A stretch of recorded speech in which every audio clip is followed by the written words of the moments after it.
ID দিছি মানে রাইখা দিছে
আমরা এই সরকারকে বলতে চাই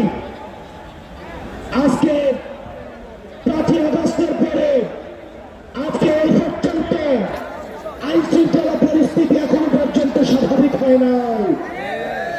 দ্রব্যমূল্য এখনো নিয়ন্ত্রণে আসে নাই। আপনি যদি মনে করেন বারবার বলতে থাকে, আমরা দেখেছি হত্যাকাণ্ড